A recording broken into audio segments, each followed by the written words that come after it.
తప్పు చేస్తే చట్టం శిక్షిస్తుందన్నారు TPCC chief Mahesh Goud. BRS పై కక్ష సాధించాల్సిన అవసరం ఎవ్వరికీ లేదన్నారు. గవర్నర్ పై ఒత్తిడి చేస్తే నిర్ణయం తీసుకుంటారా అని ప్రశ్నించారు. కాళేశ్వరంపై కేంద్రం ఎందుకు నిర్ణయం తీసుకోలేదన్నారు. తెలంగాణలో పంచాయతీ ఎన్నికలకు నగారా మోగనుంది. ఎన్నికల షెడ్యూల్ విడుదలకు ఎస్ఈసీ సిద్ధమవుతోంది. మరో వారంలో ఎన్నికల షెడ్యూల్ విడుదల చేసే అవకాశం ఉంది. 3 దశల్లో పంచాయతీ ఎన్నికల్ని నిర్వహించనుంది. సీఎం రేవంత్ తో అనలాగ్ ఏఐ సీఈఓ సమావేశమయ్యారు. హైదరాబాద్ లో physical intelligence city pilot project 8 వారాల పైలట్ ప్రోగ్రాం అమలుకు నిర్ణయించారు. CCTV, real time intelligence, traffic, అత్యవసర సేవలన్నీ ఏఐతో సమన్వయం చేయనున్నట్లు చెప్పారు సీఎం రేవంత్ రెడ్డి. సిగాచి బాధితులకు ప్రకటించిన ₹1 కోటి పరిహారం ఏమైందని ప్రశ్నిస్తూ సీఎం రేవంత్ రెడ్డికి బీఆర్ఎస్ నేత హరీష్ రావు లేఖ రాశారు. 4 నెలలుగా గడిచినా బాధితులకు పరిహారం అందలేదన్నారు. ఇచ్చిన మాటను సీఎం రేవంత్ తప్పారన్నారు. సిగాచి యాజమాన్యాన్ని ప్రభుత్వం కాపాడుతోందన్నారు హరీష్. దాస్యం వినయ్ భాస్కర్ విసిరిన సవాల్ను స్వీకరించిన కాంగ్రెస్ ఎమ్మెల్యే నాయని రాజేందర్ రెడ్డి హన్మకొండ బస్టాండ్కు వెళ్లారు. దాస్యం దమ్ముంటే బస్టాండ్కు వచ్చి తనపై చేసిన ఆరోపణలను నిరూపించాలని ప్రతి సవాల్ విసిరారు. ఐబొమ్మ రవి తొలి రోజు విచారణ ముగిసింది. 6 గంటల పాటు రవిని విచారించారు పోలీసులు. 65 మిర్రర్ ఆపరేటర్ల వివరాలు రాబట్టినట్లు తెలుస్తోంది. ఐబొమ్మ 1 తిరిగి యాక్టివేట్ కావడంపై ఆరా తీశారు. ఎన్ఆర్ఐ అకౌంట్ల నుంచి క్రిప్టో వాలెట్ కు మళ్లిన డబ్బుల వివరాలపై కూపీలాగుతున్నారు. సిబిఐ కోర్టుకు వైఎస్ జగన్. వైవి సుబ్బారెడ్డిని విచారించిన సిట్. తిరుమలలో రాష్ట్రపతి ముర్ము. టాప్ 9 ఆంధ్రప్రదేశ్ న్యూస్ ఇప్పుడు చూద్దాం. ఆదాయానికి మించిన ఆస్తుల కేసులో హైదరాబాద్ నాంపల్లి సిబిఐ కోర్టుకు హాజరయ్యారు వైఎస్ జగన్. హైదరాబాద్ వచ్చిన జగన్ ను చూసేందుకు అభిమానులు పోటెత్తారు. వచ్చే ఎన్నికల్లో రప్ప రప్ప అంటూ పోస్టర్లు ప్రదర్శించారు. జగన్ వెంట కోర్టుకొచ్చారు పెద్దిరెడ్డి, పేర్ని నాని. కూటమి పాలనలో చంద్రబాబు గ్రాఫ్ పడిపోయిందన్నారు అంబటి రాంబాబు. విద్య, వైద్యం, వ్యవసాయం కుంటుపడ్డాయని విమర్శించారు. జగన్ పాలన బాగుందని ప్రజలు అనుకుంటున్నారని, తప్పుడు ప్రచారాలకు చంద్రబాబు సిద్ధమయ్యారన్నారు. సంక్షేమ పథకాల కంటే రెడ్ బుక్ రాజ్యాంగాన్నే ప్రభుత్వం అమలు చేస్తోందన్నారు వెల్లంపల్లి. కల్తీ మద్యం మరక వైసీపీకి అంటించాలని జోగిని అక్రమంగా అరెస్ట్ చేశారని ఆరోపించారు. జైలుకు పంపితే భయపడి వెనకడుగు వేస్తారనేది వాళ్ల భ్రమ మాత్రమేనని, రెట్టింపు ఉత్సాహంతో పనిచేస్తామన్నారు. జగన్ కోర్టు ప్రయాణాన్ని ఊరేగింపుగా మార్చడం సిగ్గుచేటన్నారు బుద్దా వెంకన్న. సీఎం చంద్రబాబు, లోకేష్ లు బీహార్ సీఎం ప్రమాణ స్వీకారానికి వెళ్తే జగన్ కోర్టుకు వెళ్లడం దేవుని స్క్రిప్టేనన్నారు. జగన్ బెయిల్పై ఉండి ప్రజల్లో భయం కలిగిస్తున్నారన్నారు. వైవి సుబ్బారెడ్డిని సుదీర్ఘంగా విచారించింది సిట్. టీటీడీ కల్తీ నెయ్యి కేసులో 7 గంటల పాటు ప్రశ్నలు సంధించింది. వైవి సుబ్బారెడ్డి స్టేట్మెంట్ రికార్డ్ చేసింది. అవసరమైతే మరోసారి విచారిస్తామంది సిట్. గుంటూరు జిల్లా పాతూరులో ఆరబెట్టిన ధాన్యాన్ని పరిశీలించారు మంత్రి నాదెండ్ల మనోహర్. చిర్రావూరు రైతు సేవా కేంద్రాన్ని పరిశీలించి సమస్యలు అడిగి తెలుసుకున్నారు. ప్రతి గింజ కొంటామని రైతులు అధైర్యపడొద్దన్నారు. ఎన్కౌంటర్ జరిగిన రంపచోడవరంలో డీజీపీ హరీష్ కుమార్ గుప్తా పర్యటించారు. 2026 మార్చి కల్లా ఏపీలో మావోయిజాన్ని అంతం చేస్తామన్నారు డీజీపీ. 2-3 రోజులుగా ఆపరేషన్ సంభవ్ జరుగుతోందన్నారు. హిట్కా, టెక్ శంకర్ లాంటి టాప్ కమాండర్లను మట్టుబెట్టామన్నారు. తిరుమలొచ్చారు రాష్ట్రపతి Droupadi Murmu. TTD chairman, additional EO స్వాగతం పలికారు. రాత్రి పద్మావతి గెస్ట్ హౌస్ లో ముర్ము బస చేయనున్నారు. రేపు ఉదయం రాష్ట్రపతి శ్రీవారిని దర్శించుకుంటారు. చిత్తూరు జిల్లా పరమసముద్రం బాలికల వసతి గృహాన్ని సందర్శించారు నారా భువనేశ్వరి. పిల్లలతో కలిసి భోజనం చేశారు. పిల్లలతో తల్లిదండ్రులు సమయం గడపాలని, విలువలను నేర్పించాలని సూచించారు భువనేశ్వరి. మంచి కోసం తెచ్చిన ఐటీ, సెల్ ఫోన్ టెక్నాలజీ పిల్లలకు లేనిపోనివి నేర్పిస్తోందన్నారు. సత్యసాయి సన్నిధిలో కేంద్ర మంత్రి గడ్కరీ. తగ్గిన భద్రాద్రి రాముడి హుండీ ఆదాయం. విద్యార్థి ఇంటికి వెళ్లిన కలెక్టర్. టాప్ 9 పల్లె వార్తలు చూద్దాం. సత్యసాయిబాబా బోధనలు మానవాళిని మంచి మార్గంలో నడిపిస్తూనే ఉంటాయని కేంద్ర మంత్రి నితిన్ గడ్కరీ అన్నారు. పుట్టపర్తిలో ఆయన సత్యసాయి జయంతి వేడుకల్లో పాల్గొన్నారు. జయంతిలో భాగంగా నిర్వహించిన ప్రపంచ శాంతి సదస్సుకు 2500 మంది దేశ విదేశీ ప్రతినిధులు హాజరయ్యారు. భద్రాచలం శ్రీరాముడి హుండీ ఆదాయం భారీగా తగ్గింది. 70 రోజులకు గాను ₹1,61,02,000, 141 గ్రాముల బంగారం, 850 గ్రాముల వెండి వచ్చింది. గతంలో 44 రోజులకు ₹1,52,00,000 ఆదాయం వచ్చింది. అంబేద్కర్ కోనసీమ జిల్లా వాడపల్లి వెంకటేశ్వర స్వామి హుండీ లెక్కింపులో చేతివాటానికి పాల్పడి ₹60,000 కొట్టేసేందుకు ప్రయత్నించిన వ్యక్తిని సెక్యూరిటీ సిబ్బంది పట్టుకున్నారు. మాణిక్యాంబ భీమేశ్వర సేవా సంఘం తరపున హుండీ లెక్కింపు కోసం వచ్చిన ఇతను అనపర్తికి చెందిన వాసంశెట్టి శ్రీనివాసరావుగా గుర్తించారు. వేములవాడ నియోజకవర్గం పరిధిలో వివిధ ప్రభుత్వ శాఖల ఆధ్వర్యంలో జరుగుతోన్న అభివృద్ధి పనులను ప్రభుత్వ విప్ ఆది శ్రీనివాస్ సమీక్షించారు. ముఖ్యమంత్రి రేవంత్ రెడ్డి వేములవాడకు వచ్చిన ఏడాది పూర్తయిందని, గతేడాది 750 కోట్ల రూపాయల అభివృద్ధి పనులకు శంకుస్థాపన చేశామని ఆది శ్రీనివాస్ తెలిపారు. కడప జిల్లా ఎర్రగుంట్ల రాయలసీమ థర్మల్ పవర్ ప్రాజెక్టును ఏపీ అసెంబ్లీ కమిటీ సందర్శించింది. విద్యుత్ ఉత్పత్తికి సంబంధించిన వివరాలను కమిటీ సభ్యులకు అధికారులు వివరించారు. ఈ క్రమంలో అక్కడి కలమల్ల గ్రామస్తులు కమిటీ సభ్యులను కలిసి తమ గ్రామంలోని శాసనాలు కాపాడాలని కోరారు. యాదాద్రి భువనగిరి జిల్లా కలెక్టర్ భువనగిరి ప్రభుత్వ పాఠశాల 10వ తరగతి విద్యార్థులు హాజరుని పరిశీలించారు. ఒక విద్యార్థిని స్కూల్కి రావడం లేదని తెలిసి ఆమె ఇంటికి వెళ్లి కుటుంబ పరిస్థితిని అడిగి తెలుసుకున్నారు. 3 రోజులైనా పత్తి కొనుగోలు చేయడం లేదని మహబూబ్ నగర్ జిల్లా జడ్చర్లలో పత్తి రైతులు ఆందోళనకు దిగారు. అధికారులు కాళ్లు పట్టుకున్నా కనికరం చూపడం లేదని ఆవేదన వ్యక్తం చేశారు. 60 క్వింటాళ్ల పత్తిని రోడ్డుపై పారబోసేందుకు సిద్ధమైన రైతులకు పోలీసులు నచ్చజెప్పారు. తిరుపతి జిల్లా చొన్నగొట్టకల్లి మండలం తుమ్మిసేనపల్లిలో ఏనుగులు బీభత్సం సృష్టించాయి. పంట పొలాలు, ఆవులపై ఏనుగులు దాడికి పాల్పడ్డాయి. ఏనుగుల దాడితో గ్రామస్తులు భయాందోళనకు గురవుతున్నారు. మహబూబ్ నగర్ జిల్లా జూరాల ప్రాజెక్టు క్రస్ట్ గేట్లు లీక్ అవుతున్నాయి. 11 క్రస్ట్ గేట్ల నుంచి భారీగా నీళ్లు వృధాగా పోతూ ఉండడంతో ఆయకట్టు రైతులు ఆందోళన చెందుతున్నారు. ప్రాజెక్టులో పూడిక కారణంగా నీటి నిల్వ సామర్థ్యం బాగా తగ్గిందని చెబుతున్నారు. గవర్నర్లకు గడువు విధించలేమన్న సుప్రీంకోర్టు. 10వ సీఎంగా ప్రమాణ స్వీకారం చేసిన నితీష్ కుమార్ ఢిల్లీలో ఆస్ట్రేలియా విదేశాంగ మంత్రి. నేషనల్ టాప్ 9 న్యూస్ ఇప్పుడు చూద్దాం. రాష్ట్ర శాసనసభలు ఆమోదించిన బిల్లులకు సమ్మతి ఇవ్వకుండా గవర్నర్లు నిరవధికంగా తమ దగ్గర ఉంచుకోకూడదని సుప్రీంకోర్టు స్పష్టం చేసింది. గవర్నర్లకు అపరిమిత అధికారం ఉందని తాము అనుకోవడం లేదని 5గురు న్యాయమూర్తుల సుప్రీంకోర్టు రాజ్యాంగ ధర్మాసనం అభిప్రాయపడింది. అదే సమయంలో ఆమోదం తెలిపేందుకు గడువు విధించడం అన్నది సాధ్యం కాదని తెలిపింది. రాష్ట్రపతి సూచనపై సుప్రీంకోర్టు ఈ తీర్పు వెలువరించింది. సమ్మతి తెలిపినట్టే అన్న భావన రాజ్యాంగ స్ఫూర్తికి, అధికారాల విభజన సూత్రానికి విరుద్ధమని సుప్రీంకోర్టు స్పష్టం చేసింది. తమ నిర్ణయాలకు గవర్నర్లను వ్యక్తిగతంగా బాధ్యులను చేయలేమని తెలిపింది. తమిళనాడు గవర్నర్ వ్యవహారంపై సుప్రీంకోర్టు గతంలో ఇచ్చిన తీర్పుపై రాజ్యాంగంలో 143 అధికరణం కింద సుప్రీంకోర్టు అభిప్రాయాన్ని రాష్ట్రపతి కోరారు. బీహార్ ముఖ్యమంత్రిగా 10వసారి నితీష్ కుమార్ ప్రమాణ స్వీకారం చేశారు. పాట్నా గాంధీ మైదాన్లో నిర్వహించిన కార్యక్రమంలో గవర్నర్ ఆరిఫ్ మహ్మద్ ఖాన్ ఆయనతో ప్రమాణం చేయించారు. ఈ కార్యక్రమానికి ప్రధాని మోదీ, హోంమంత్రి అమిత్ షా, నడ్డా, ఎన్డీఏ మిత్రపక్షాలు, ఏపీ సీఎం చంద్రబాబు తదితరులు హాజరయ్యారు. నితీష్ కొత్త ప్రభుత్వంలో కొత్తగా 26 మంది మంత్రులు ప్రమాణ స్వీకారం చేశారు. గత ప్రభుత్వంలో బీజేపీ తరపున ఉప ముఖ్యమంత్రిగా ఉన్న ఇద్దరికి తిరిగి అవకాశం దక్కింది. ఈ మంత్రివర్గంలో బీజేపీ నుంచి 14 మంది, జేడీయూ నుంచి 8, ఎల్జేపీ నుంచి 2, హెచ్ఏఎం, ఆర్ఎల్ఎం నుంచి ఒక్కొక్కరు ఉన్నారు. జాతీయవాదంపై ఆధారపడిన ఒక సైద్ధాంతిక ఉద్యమం భారతీయ జనతా పార్టీ అని కేంద్ర హోంమంత్రి అమిత్ షా అన్నారు. ఆ కారణంగానే దేశ ప్రజలు పార్టీని అక్కున చేర్చుకుంటున్నారని తెలిపారు. భారత పర్యటనకు వచ్చిన ఆస్ట్రేలియా విదేశాంగ మంత్రి పెన్నీ వాంగ్ విదేశాంగ మంత్రి జైశంకర్ తో సమావేశమయ్యారు. 2 దేశాల మధ్య చర్చలను పురస్కరించుకొని జైశంకర్ ఆశాభావం వ్యక్తం చేశారు. అంతకు ముందు ఆమె ఢిల్లీలోని హుమాయూన్ సమాధి, 7 సిస్టర్స్ ఎగ్జిబిషన్ ను సందర్శించారు.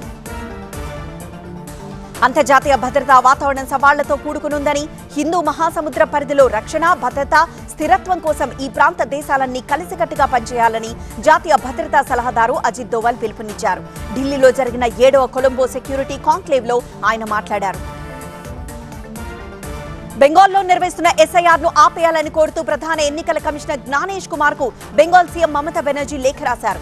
శిక్షణలో లోపాలు, డాక్యుమెంట్లకు సంబంధించిన స్పష్టత లేకపోవడంతో పాటు పనులు చేసుకునే సమయంలో ఈ పనులు జరుగుతూ ఉండడంతో ఈ ప్రక్రియ లోపభూయిష్టంగా ఉందని మమతా లేఖలో పేర్కొన్నారు. అమెరికా, చైనా ఆర్థిక భద్రతా సమీక్షా కమిషన్ వార్షిక నివేదిక దౌత్యపరంగా పెద్ద ఎదురుదెబ్బ అని కాంగ్రెస్ ప్రధాన కార్యదర్శి జయరాం రమేష్ ఆందోళన వ్యక్తం చేశారు. పహల్గాం దాడిని అందులో తిరుగుబాటుగా పేర్కొన్నారని, ఆపరేషన్ సింధూర్లో భారత్పై పాక్ విజయం సాధించినట్లుగా ఉందని తెలిపారు. ఆ నివేదిక ఆశ్చర్యం కలిగించడమే కాదు, అర్థం చేసుకునేలా కూడా లేదని జయరాం రమేష్ అన్నారు.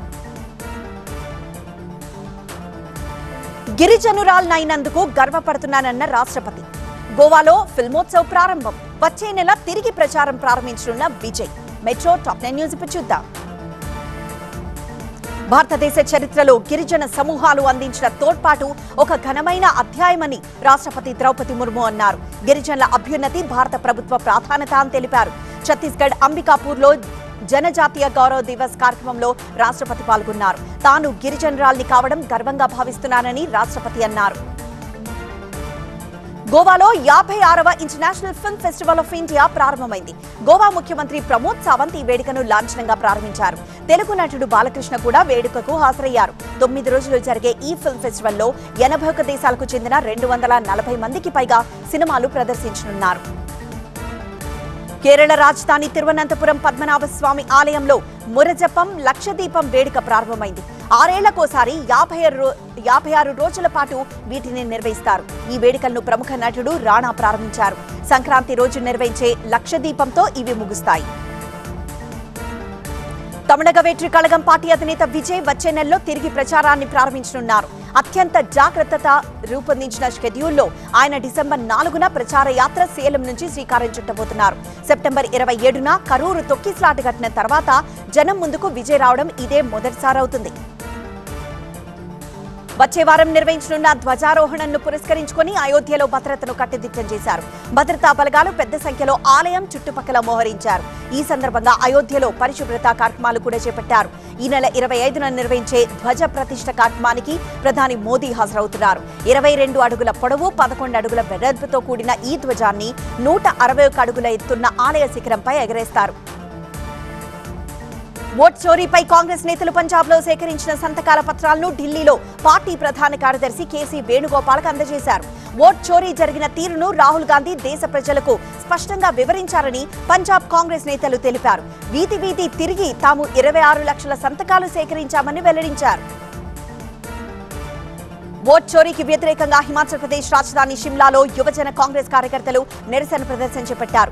రాజ్ భవన్ ఎదుట దిష్టిబొమ్మ తగలబట్టే ప్రయత్నం చేశారు. పోలీసులు అడ్డుకోవడంతో ఉద్రిక్తత చోటు చేసుకుంది. మణిపూర్లో అంతర్గతంగా నిరాశ్రయులైన జనాలు రాజధాని ఇంఫాల్లో భారీ నిరసన ప్రదర్శన చేపట్టారు. నవంబర్ 21 నుంచి 10 రోజుల పాటు జరిగే సంఘై వేడుకను బహిష్కరిస్తున్నట్లు ప్రకటించారు. మానవీయ సంక్షోభం నెలకొన్న ప్రస్తుత తరుణంలో ఇలాంటి వేడుకలు నిర్వహించడం తగదని నిరసనకారులు వాదించారు. అమెరికా అధ్యక్షుడు డొనాల్డ్ ట్రంప్ కుమారుడు జూనియర్ ట్రంప్ ఆగ్రాలో తాజ్మహల్ ను సందర్శించారు. ఆయన వెంట 40 దేశాలకు చెందిన 126 మంది ప్రత్యేక అతిథులు కూడా వచ్చారు. రాజస్థాన్ ఉదయ్పూర్లో జరిగే ఒక భారత అమెరికా జంట వివాహ వేడుకకు హాజరయ్యేందుకు ఆయన ఇండియా వచ్చారు. ఢిల్లీ పేలుడు కేసులో 4 ప్రధాన అనుమానితుల అరెస్ట్. రాబర్ట్ వాద్రాపై ఈడీ ఛార్జ్ షీట్. టౌన్లలోనూ డిజిటల్ అరెస్ట్ మోసాలు. క్రైమ్ టాప్ 9 న్యూస్ ఇప్పుడు చూద్దాం. నవంబర్ 10 ఢిల్లీ కారు పేలుడు కేసులో మరో 4 ప్రధాన అనుమానితులను ఎన్ఐఏ అరెస్ట్ చేసింది. వీరిని శ్రీనగర్, జమ్మూలో అదుపులోకి తీసుకున్నారు. ఈ కేసులో ఇప్పటివరకు అరెస్ట్ చేసిన వారి సంఖ్య 6కు చేరింది. వీరిని ఢిల్లీ పాటియాలా హౌస్ కోర్టులో ప్రవేశపెట్టారు. కస్టడీకి అప్పగించడంతో ఎన్ఐఏ ప్రధాన కార్యాలయానికి తీసుకొచ్చారు. దేశ వ్యతిరేక కార్యకలాపాల్లో ప్రమేయం ఉందనే ఆరోపణలపై జమ్మూలోని కశ్మీర్ టైమ్స్ పత్రికా కార్యాలయంలో జమ్మూ కశ్మీర్ ఇన్వెస్టిగేషన్ ఏజెన్సీ సోదాలు నిర్వహించింది. ఈ తనిఖీల్లో AK-47కు చెందిన 14 క్యాట్రిడ్జ్లు, 3 హ్యాండ్ గ్రెనేడ్లను గుర్తించారు. కాంగ్రెస్ ఎంపీ ప్రియాంక గాంధీ భర్త రాబర్ట్ వాద్రాపై ఎన్ఫోర్స్మెంట్ డైరెక్టరేట్ ఛార్జ్ షీట్ దాఖలు చేసింది. ఇంగ్లాండ్కు చెందిన డిఫెన్స్ డీలర్ సంజయ్ భండారీకి సంబంధించిన మనీ లాండరింగ్ కేసు వ్యవహారం ఇది. ఢిల్లీలోని 3 ప్రముఖ స్కూళ్లకు బాంబు బెదిరింపు ఈమెయిల్స్ వచ్చాయి. దీంతో ఆ స్కూళ్లలో పోలీసులు విస్తృత తనిఖీలు చేపట్టారు. అందులో ఏమీ దొరకలేదు. అది ఉత్తుత్తి బెదిరింపు ఈమెయిల్ కావచ్చని పోలీసులు భావిస్తున్నారు. అంబేద్కర్ కోనసీమ జిల్లా ముమ్మిడివరం రిటైర్డ్ ఎంఈఓ సైబర్ నేరగాళ్ల వలకు చిక్కుకున్నారు. ఆయనపై కేసుందని వెంటనే జరిమానా చెల్లించాలని బెదిరించి 34,60,000 రూపాయలు కాజేశారు. నమ్మించేందుకు అధికారుల పేర్లు, గుర్తింపు పత్రాలు చూపించి తనను భయపెట్టారని ఆయన పోలీసులకు ఫిర్యాదు చేశారు. గుంటూరు జిల్లా మంగళగిరి విజయవాడ హైవేపై డీజీపీ ఆఫీస్ ఎదురుగా సూపర్ డీలక్స్ బస్సు అదుపు తప్పి గోతులో పడిపోయింది. అప్రమత్తంగా ఉన్న డ్రైవర్ బస్సును ఆపేయడంతో పెద్ద ప్రమాదం తప్పింది. ఎమర్జెన్సీ డోర్ ద్వారా ప్రయాణికులు కిందికి దిగారు. యానాం నుంచి అక్రమంగా డీజిల్ తరలిస్తున్న ట్యాంకర్ను అంబేద్కర్ కోనసీమ జిల్లా ఐపోలవరంలో పోలీసులు స్వాధీనం చేసుకున్నారు. ఈ ట్యాంకర్లో 8,000 లీటర్ల అక్రమ డీజిల్ ని గుర్తించారు. ట్యాంకర్ సీజ్ చేసి 3 అదుపులోకి తీసుకున్నారు. పశ్చిమ గోదావరి జిల్లా భీమవరం బస్టాండ్లో ఒక ప్రయాణికుడి జేబులోంచి బంగారు వడ్డానం, లాకెట్స్ కాజేసిన ఇద్దరు దొంగలను పోలీసులు పట్టుకున్నారు. ఫిర్యాదు చేసిన 48 గంటల్లోనే పోలీసులు చాకచక్యంగా దొంగలను అరెస్ట్ చేశారు. రెండో రోజు స్టాక్ మార్కెట్లకు లాభాలు. విదేశీ మారక నిధులకు కొరత లేదన్న ఆర్బీఐ. ఏఐ కొనసాగుతుందని సూచించిన ఎన్విడియో ఫలితాలు. బిజినెస్ టాప్ 9 న్యూస్ ఇప్పుడు చూద్దాం. వరుసగా రెండో రోజు స్టాక్ మార్కెట్ లాభాల్లో పయనించింది. అంతర్జాతీయ పోకడలు స్థిరంగా ఉండడం, విదేశీ నిధుల ప్రవాహం పెరగడం మార్కెట్ సెంటిమెంట్ ను బలోపేతం చేయడంతో 52 వారాల గరిష్ట స్థాయిని సూచీలు తాకాయి. సెన్సెక్స్ 446 పాయింట్లు, 139.5 పాయింట్లు లాభపడ్డాయి. ట్రేడింగ్ సంస్థ గ్రో షేర్లు వరుసగా రెండో రోజు స్టాక్ మార్కెట్లో పతనమయ్యాయి. 2 రోజుల్లో ఏకంగా ఈ షేర్ 17% పడిపోయింది. నేటి ట్రేడింగ్ లో ఒక దశలో 153 రూపాయలకు పడిపోయినా చివర్లో నష్టాన్ని పరిమితం చేసుకుని 156.62 రూపాయల దగ్గర స్థిరపడింది. అమెరికా డాలర్తో రూపాయి విలువ భారీగా తగ్గింది. అమెరికాలో వడ్డీ రేట్ తగ్గే అవకాశం లేదని స్పష్టమవడంతో డాలర్లో ర్యాలీ నెలకొంది. 23 పైసలు తగ్గిన రూపాయి 88.71 దగ్గర స్థిరపడింది. రూపాయి స్థాయికి సంబంధించి తాము ఎటువంటి టార్గెట్ విధించుకోలేదని reserve bank governor Sanjay Malhotra స్పష్టం చేశారు. డాలర్కు డిమాండ్ పెరగడంతో రూపాయి విలువ క్షీణించడానికి కారణమని తెలిపారు. ఆర్బీఐ దగ్గర తగిన మొత్తంలో విదేశీ మారక నిల్వలున్నాయని ఆందోళన పడాల్సిన అవసరం లేదని మల్హోత్రా భరోసా ఇచ్చారు. హైదరాబాద్ మార్కెట్లో బంగారం ధర స్వల్పంగా తగ్గింది. 24 క్యారెట్ల బంగారం 10 గ్రాముల ధర 600 రూపాయలు తగ్గి 1,24,260 రూపాయలకు చేరింది. 22 క్యారెట్ల బంగారం ధర 550 రూపాయలు తగ్గి 1,13,900 రూపాయలుగా ఉంది. వెండి కేజీ ధర 3,000 తగ్గి 1,73,000 రూపాయలకు చేరింది. ఇజ్రాయెల్ వ్యాపారాలకు భారత్ విస్తృత స్థాయి పెట్టుబడి వేదికలను అందిస్తోందని వాణిజ్య శాఖ మంత్రి పీయూష్ గోయల్ తెలిపారు. Fintech, agritech, machine learning, quantum computing, pharma, space, defence రంగాల్లో 2 దేశాలు సహకరించుకోవచ్చని సూచించాయి. 50 మంది ప్రతినిధులతో గోయల్ ఇజ్రాయెల్లో ఉన్నారు. ఉక్కు రంగంలో పరిశోధన, అభివృద్ధికి మరిన్ని పెట్టుబడులు అవసరమని కేంద్ర ఉక్కు శాఖ మంత్రి కుమారస్వామి అన్నారు. ఏఐ వంటి కొత్త టెక్నాలజీలను కూడా ఈ రంగం అందిపుచ్చుకోవాల్సిన అవసరం ఉందని సూచించారు. పాక్తో వ్యాపారాన్ని స్తంభింపజేసుకుంటున్న వేళ ఆఫ్ఘనిస్తాన్ వాణిజ్య శాఖ మంత్రి నూరుద్దీన్ అజీజ్ భారత్కొచ్చారు. విదేశాంగ మంత్రి జయశంకర్తో భేటీ అయ్యారు. వ్యాపారాన్ని విస్తరించడంపై చర్చలు జరపనున్నారు. 4 రోజుల వ్యవధిలో భారత్కు ఆఫ్ఘాన్ మంత్రులు రావడం ఇది రెండోసారి. తెలంగాణ రాజ్ భవన్ లో north east connect, Maredumilli encounter పెద్ద విజయమన్న ఏపీ డీజీపీ. తిరుమల కొండపై అన్యమత స్టిక్కర్ ఉన్న వాహనం. న్యూస్ జంక్షన్ టాప్ 9 న్యూస్ ఇప్పుడు చూద్దాం. తెలంగాణ రాజ్ భవన్ లో నిర్వహించిన తెలంగాణ నార్త్ ఈస్ట్ కనెక్ట్ లో గవర్నర్ జిష్ణుదేవ్ వర్మ పాల్గొన్నారు. ఈ కార్యక్రమానికి త్రిపుర గవర్నర్ ఇంద్రసేనారెడ్డి, ముఖ్యమంత్రి రేవంత్ రెడ్డి, మంత్రి జూపల్లి కృష్ణారావు హాజరయ్యారు.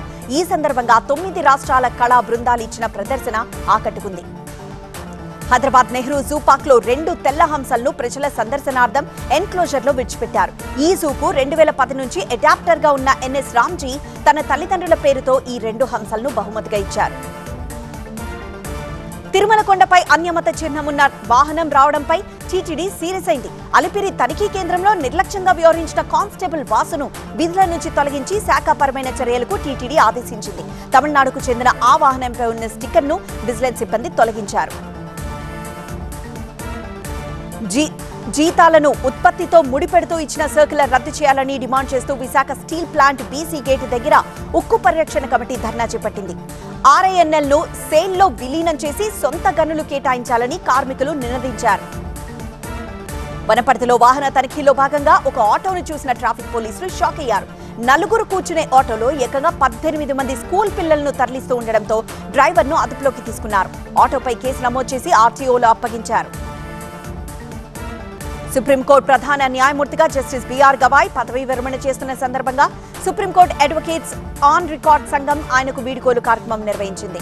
తాను బౌద్ధ మతాన్ని ఆచరించినా తనకు ఏ మత సంప్రదాయాల గురించి పెద్దగా తెలియదని గవాయ్ అన్నారు. తాను పూర్తిగా లౌకికవాదినని తెలిపారు. బీహార్ అసెంబ్లీ ఎన్నికల్లో ఓటమిపై జన్సురాజ్ పార్టీ అధినేత ప్రశాంత్ కిషోర్ చంపారణ్లోని గాంధీ ఆశ్రమంలో మౌనవ్రతాన్ని చేపట్టారు. ఉదయం 11 గంటలకు ప్రారంభమైన ఈ మౌనవ్రతం రేపు మధ్యాహ్నం వరకు కొనసాగనుంది.